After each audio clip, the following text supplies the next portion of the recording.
les femmes occultent le harcèlement. C'est tellement dur, c'est tellement... elles vont être licenciées demain, elles ne le voient pas. Et quand elles le voient, c'est trop tard. Donc tout de suite, dire leur refus à l'employeur très clairement, et même par lettre recommandée. Pascaline, donc vous avez 30 ans, vous avez aussi été victime d'harcèlement sexuel de la part de votre employeur et vous avez été licenciée. Donc, oui. Est-ce que c'est ça, c'est extrêmement dur. On est atteinte dans notre moi profond et je crois que c'est comme un viol. Parce qu'il n'y a pas l'acte, mais c'est pareil, on est rabaissé au sexe. Pascaline, vous, votre histoire donc, au travail a commencé comment? Alors moi, il a commencé par me flatter, par me dire que j'écrivais très bien, que j'avais... Votre employeur? Mon employeur, mon supérieur hiérarchique, que j'avais d'excellentes idées, que j'étais très ouverte, bon. Et il passait la journée au téléphone, enfin moi je croyais au début, le connaissant pas, qu'il travaillait. Et finalement, au bout d'un mois, il m'a écrit des petits mots. Et puis après, il m'a demandé de le tutoyer par écrit. Parce que je mettais une distance avec lui, donc il ne pouvait pas me parler, enfin je mettais beaucoup de distance. Et donc tout par écrit, et comme on travaillait avec des artistes, on allait des fois au bar en face du bureau travailler. Vous exerciez quelle fonction? J'étais responsable culturelle, exactement chargée de production, dans une association qui dépendait du ministère de la Culture, et maintenant, depuis récemment, du Conseil régional d'Aquitaine. Donc pour vous, c'était un poste important? Ben bien sûr, parce que c'était une association avec beaucoup de moyens financiers. On s'occupait d'organiser des concerts, des spectacles de danse, on louait du matériel de musique, on s'occupait des chorales. Et on a fait une mission qui devait se passer avec des concerts, des spectacles de danse sur la plage. On allait être en tournée pendant 2 mois. Et quand c'est arrivé, je l'ai senti très collant, très pressant. On était dans le même hôtel. Bon. Et là, il y a aussi des danseuses qui sont venues me voir et qui m'ont dit, il m'a mis les mains entre les cuisses quand j'étais à côté de lui dans sa voiture, qui ont commencé à me parler de son harcèlement. Donc, j'étais là, bon... Et donc, je me suis méfiée. Les rapports avec les gens, c'est ça, c'est en interaction. Donc, je me suis méfiée. Et à partir de là, il a accentué ses pressions. Et puis, un soir, après un concert, à 3h du matin, il est venu devant ma porte. Alors, il faut dire que mon compagnon travaille souvent à l'étranger. Donc, il passe 2 mois, 3 mois sans être... on est séparés. Donc, il le savait, il est venu et il a sonné. Il était pendu à ma sonnette à 3h du matin. Il a fallu que je coupe l'électricité. Mais toujours un petit mot. C'est-à-dire que vous n'avez pas ouvert? Il est arrivé. Quand je suis arrivée, il était déjà devant ma porte. J'avais raccompagné des musiciens. Et je lui ai vraiment posé les limites. Je lui ai dit, il n'en avait pas question. Je lui avais déjà dit, mais gentiment, qu'on ne mélange pas le privé et le professionnel. Et là, je lui ai vraiment dit d'une manière très en colère, mais tu n'as pas compris, c'est pas clair. Je lui ai dit ce que m'avaient raconté les autres femmes. Et alors j'ai dû le vexer. Et bon, alors mais il m'a mis un petit mot, 3h du matin, je voudrais être très près de toi, ne te mets pas en colère. Mais il aurait pu arriver qu'il soit réellement amoureux de vous.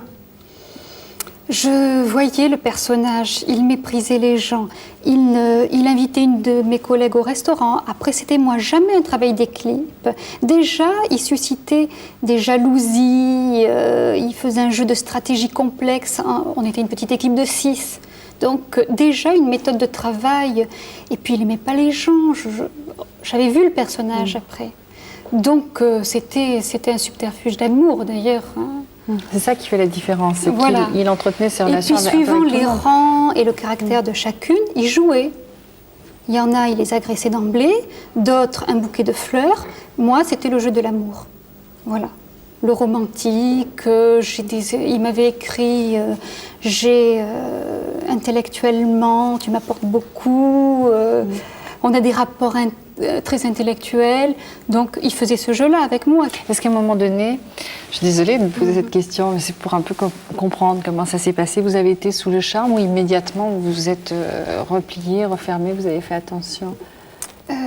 Je l'admirais en quelque sorte parce que il savait très très bien négocier avec les élus. Bon, il avait été habitué dès la jeune enfance à ça.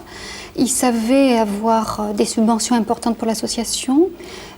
Il avait une certaine culture, un certain vocabulaire. Il était assez fort intellectuellement. Donc je l'admirais un peu en tant que patron. Donc c'est vrai que ça m'a d'autant plus déçue que quand je lui ai dit non carrément, 2 jours après j'étais au placard. Quand vous dites 2 jours après j'étais au placard, ça veut dire quoi être au placard? Alors il m'a dit c'est rédhibitoire, je n'ai plus confiance en toi, la confiance est brisée, on ne peut plus travailler ensemble. Et professionnellement, comment ça s'est manifesté? Alors rétention d'informations. J'avais un meilleur contact que lui, j'étais très introduite au niveau culturel, donc il passait toujours par moi pour connaître les gens. Et donc lui, il s'est mis, les gens à qui il avait accès, il les a rencontrés le matin à 8h du matin, et moi j'arrivais à 9h au bureau. Et il a demandé à la standardiste de ne plus me passer de communication téléphonique, et petit à petit, il m'a enlevé l'ordinateur, le téléphone, mes dossiers. J'étais de 9h à 6h du soir, dans un bureau vide, à attendre. Et ça s'est fait sur une période de combien de temps? 8 mois. 8 mois. Et là, il continuait ses pressions ou il vous a laissé complètement... Il continuait. J'arrive à 9h du matin, il me disait « je veux te parler ». Alors j'allais dans son bureau et des fois ça durait 3 jours. 3 jours où il me disait « tu n'es pas compréhensif ». Mais 3 jours, c'est-à-dire qu'il vous convoquait chaque jour? Oui, chaque jour. Je restais de 9h à 6h du soir dans son bureau. Mais pourquoi vous acceptiez? C'est aussi la question qui se pose à un moment donné. Pourquoi vous... Alors, je n'acceptais pas par moment, mais j'avais peur qu'il me mette une faute professionnelle. Je ne voulais pas être absente parce qu'il y aurait eu une stagiaire ou il y aurait eu quelqu'un d'autre à ma place. Ou alors il m'aurait licenciée là parce qu'il était très lâche. J'étais absente, il me licenciait. Mais qu'est-ce que vous vous êtes dit, Pascaline? Que la situation allait s'arranger? Parce que je l'ai cru. Vous n'avez pas eu envie à un moment donné de dire tant pis, je m'en vais, je laisse tout tomber? Par ma présence, je le gênais. Et puis après, je lui parlais de harcèlement sexuel. Pour vous, qu'est-ce que ça veut dire harcèlement sexuel? Parce que votre expérience est différente de celle de Marinette, hein, où c'était incessant. Il y avait autant de pression sur vous, ou c'était plutôt le chantage qui était lancinant? C'est les deux à la fois. Ce chantage, après, je le voyais d'une autre manière. Il avait des relations avec les femmes. Je savais très bien qu'il ne voyait les femmes que pour des objets, que pour les avoir dans son lit, pour en avoir un panel. Donc, et puis, c'était dur, ça. Et en plus, il me harcelait au téléphone. Chez moi, j'avais sans arrêt des coups de téléphone anonymes. Pendant 1 an après, j'ai eu peur du téléphone. Je disais à mes amis, sonne 3 coups pour que je puisse répondre au téléphone. Ça a été des pressions énormes, et puis être sans arrêt rabaissée à son sexe, de savoir que ce n'était pas en tant que travailleuse qu'il vous considérait, mais en tant que femme à baiser. Et pendant ces 8 mois, ça s'est passé un peu comme Marinette, c'est-à-dire que vous avez perdu le sommeil? J'ai perdu le sommeil, j'ai perdu des kilos, j'ai fait des bronchites à répétition, et j'étais omnibulée par cette histoire.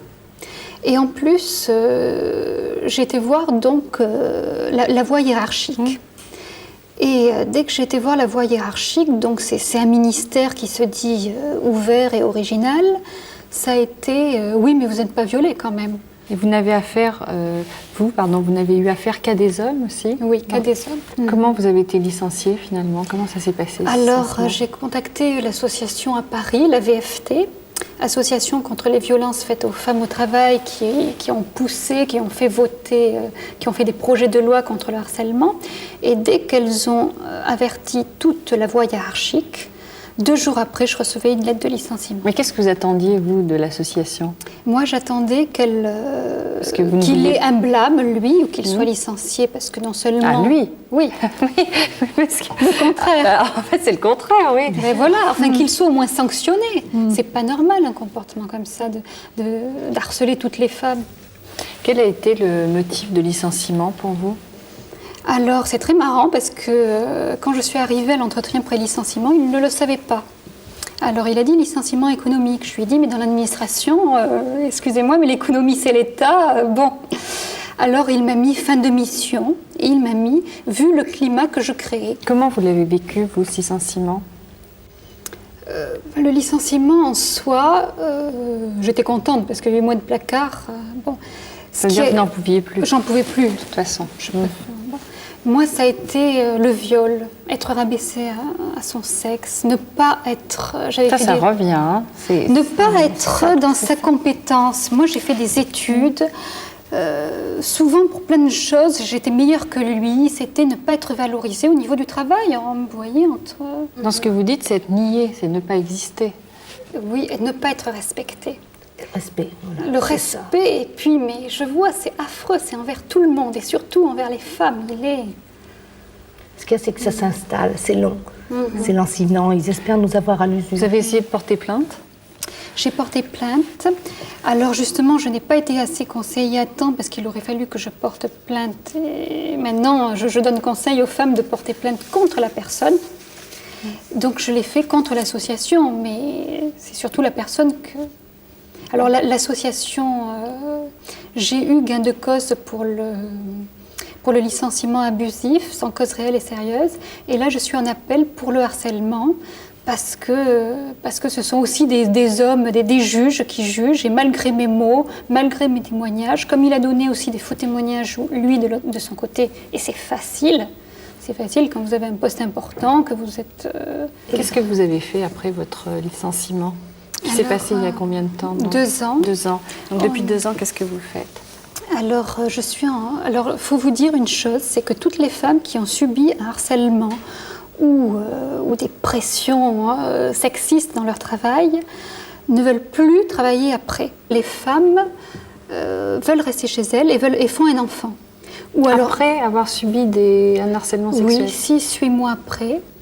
Ou veulent travailler avec des enfants, devenir institutrices, être dans un milieu privilégié. Quitter le monde des hommes et des adultes. Voilà, tout à fait. Alors moi, pareil, je vais travailler, là je suis en formation, je vais travailler principalement qu'avec des enfants et surtout une profession libérale. Je veux une profession libérale, je ne veux plus avoir affaire à la clé de voûte de l'entreprise qui est la hiérarchie. Vous avez, vous, des conseils particuliers à donner aux femmes ? Les femmes occultent le harcèlement. C'est tellement dur, elles vont être licenciées demain, elles ne le voient pas. Et quand elles le voient, c'est trop tard. Donc tout de suite, dire leur refus à l'employeur très clairement, et même par lettre recommandée, puisque maintenant elles sont protégées par la loi, et ne plus occulter ce harcèlement, tout de suite réagir. Voilà, le conseil que je donne aux femmes, c'est tout de suite réagir face à des attouchements, à du harcèlement subtil. C'est ce que je disais tout à l'heure. Le harcèlement, ça commence à partir du moment où une personne refuse ce qu'on lui dit ou ce qu'on veut lui faire. Le non-consentement. Le non-consentement. Le harcèlement sexuel, c'est ça. Pour ne rien manquer sur ma chaîne Ina Mireille Dumas, abonnez-vous et activez la cloche.